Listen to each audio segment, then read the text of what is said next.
Sobre el párrafo. Para esto he tomado un pequeño fragmento del cuento de Blancanieves que dice de la siguiente manera. Había una vez una niña muy bonita, una pequeña princesa que tenía el cutis blanco como la nieve, labios y mejillas rojos como la sangre y cabellos negros como el azabache. Una vez leído este pequeño fragmento, a continuación eh, hablaremos sobre una definición para entender mejor qué es el párrafo. El párrafo es la unidad de un discurso escrito conformado por varias oraciones que expresan una idea y terminan con un punto y aparte. Las oraciones que conforman un párrafo suelen compartir la misma temática y una de ellas es la que expresa la idea principal. La estructura del párrafo está estructurado con los siguientes elementos. Como principal tenemos la frase inicial o de entrada. La frase es la frase más importante que ésta suele introducir al tema o a la idea central. Tenemos la frase de desarrollo. Esta desarrolla, precisa y explica el tema o la idea principal. Suele relacionar mediante el uso de marcadores textuales. Los marcadores textuales no son más que los conectores, las conjunciones. Estas ayudan a estructurar las frases en desarrollo. Finalmente tenemos la frase de conclusión o cierre. Generalmente es la recapitulación o un resumen en el que se reitera algún dato relevante que se interese remarcar de todo el escrito. Entre los tipos de párrafos tenemos el párrafo argumentativo. Este contiene la idea principal con la que se busca convencer al receptor sobre algo que niega o afirma. Tenemos el conceptual.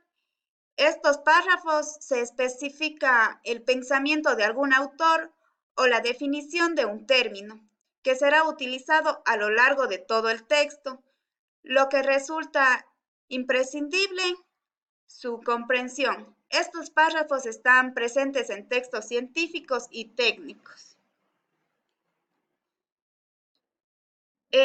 Tenemos el párrafo cronológico. En esta clase de párrafos se expresa el orden en el que sucedieron una serie de acontecimientos o eventos.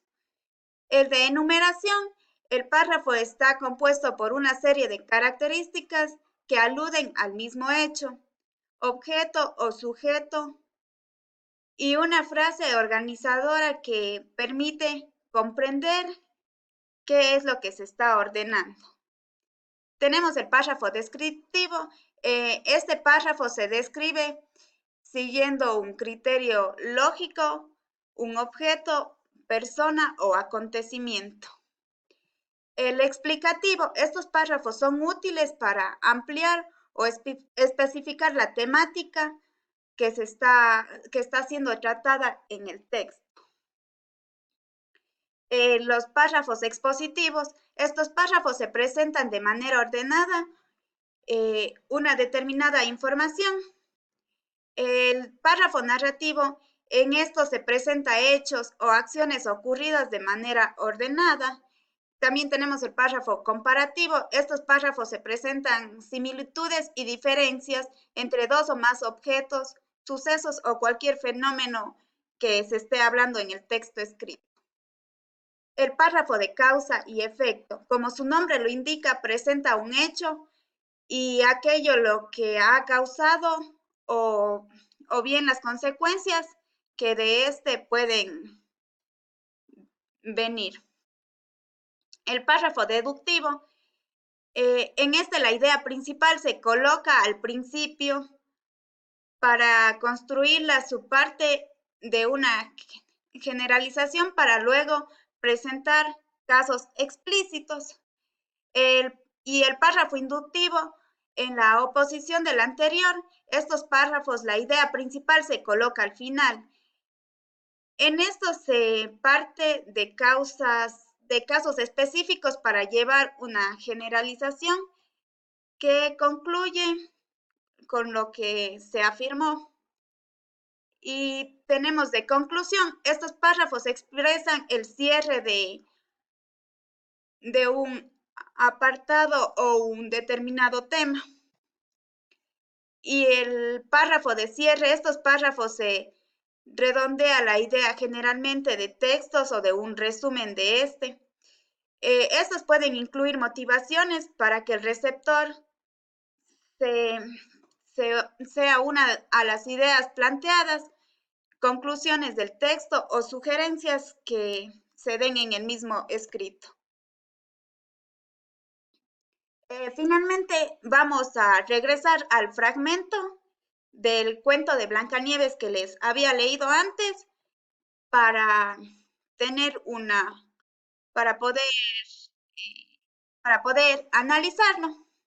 Una vez visto ya que era el párrafo, como decía, que es una pequeña parte de un fragmento escrito y que estaba compuesto por oraciones y terminaban en un punto y aparte, como podemos ver aquí, y siempre el párrafo empieza con mayúsculas y como le dije, terminaba en un punto y aparte.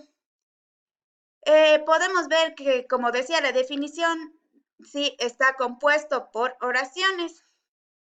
Como tenemos una niña muy bonita, eh, cabellos negros como el azabache, pequeña princesa que tenía el cutis blanco como la nieve, y obviamente para que todas estas oraciones tengan sentido, tienen que tener conectores como, por ejemplo, vemos aquí, y, una, nuevamente tenemos y, que estos hacen para que todas las oraciones se entrelacen y tengan sentido. Y como vimos antes, los tipos de párrafos, podemos observar que este es un párrafo descriptivo, ya que nos está hablando de una niña. Y como decía, igual que el párrafo empieza con que el párrafo siempre, o sea, aquí está la idea principal y lo que nos va a introducir al tema. Y como podemos ver, nos está hablando de una niña muy bonita, que era una princesa con el cutis blanco como la nieve, que ya nos hace referencia al cuento de Blancanieves. Una vez recordado todo esto, vamos a hacer un pequeño ejercicio, vamos a realizar un párrafo descriptivo de la siguiente imagen, que es un león. Para eso vamos a tener unos minutos para que ustedes puedan realizar. Pueden pausar el video y lo realizan. Ya. Y ahora yo les voy a leer el ejemplo. Es el mismo ejemplo, pero o sea, el que yo hice. Como en la imagen anterior les pedí que hicieran ese ejercicio, que la imagen era un león, y les pedía que hagan un párrafo descriptivo sobre un león. El león es una clase de carnívoro que se alimenta de animales herbívoros, por ejemplo, cebras, búfalos, antílopes, etc. Son mamíferos grandes, pueden llegar a pesar unos 270 kilogramos y su tamaño es muy grande, pueden medir hasta 3.3 metros de altura. Las hembras tienen una longitud de unos 2.7, incluyendo la cola. 1 metro de alto de peso, promedio, el peso promedio es de 125 a 180 kilogramos. Son muy activos por la noche y por el día descansan. Viven en la selva o en la sabana, donde hay arbustos y además de todo es el rey de la selva. Las costumbres del león son cazar, dormir, juguetear, entre otras. En cautiverio es posible que lleguen a vivir hasta 25 años, tal vez superando esta edad. los leones son capaces de matar personas, pero en cuanto los leones caen enfermos, heridos o son viejos, las hienas los atacan y los comen poco a poco. Este ejemplo, espero que les haya servido mucho el video y finalmente gracias por mirarlo.